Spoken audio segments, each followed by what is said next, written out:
Aprobau. Gola gutarrak.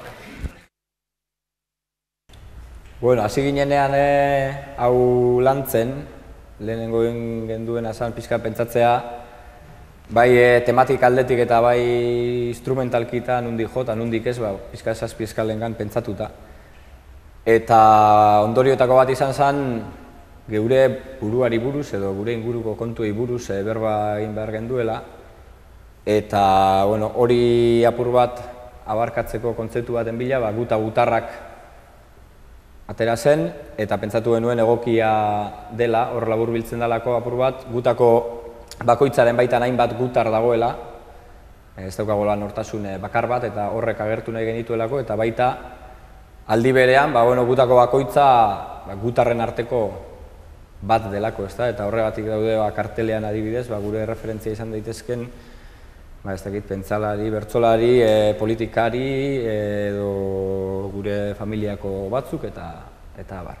Kartelaren idea batetik, persona guzti horrek agertzea da alde batetik, eta bestetik kartelaren oinarria da, irudia da, bertso munduko oso irudi ezagun eta klasiko bat, ez?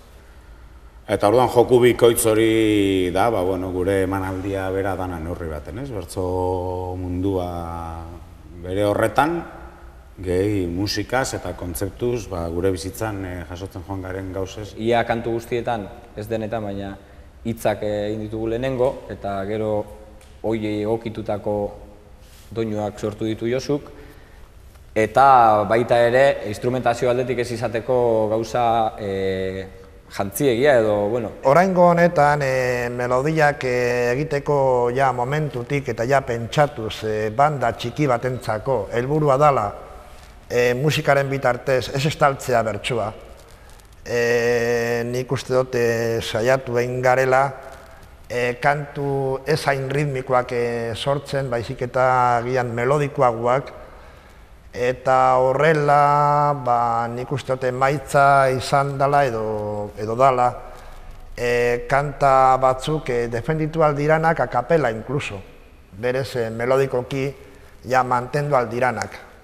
Gora gutarrak azkenengo kopla sortan, ez dakit gaurko bizigaren mundu zoro honetako postal batzuk egiten ahalegindu gara, eta gero nahiz eta gauza beltz asko egon, gutarrak hemen gaudela esatea, eta hortik apur bat, ez? Esango nuke oraingo honekin bertsozalen gana errezago ari garela heltzen, eta gure aurreko lanak baino asko hobeto ulertu egin dela hau.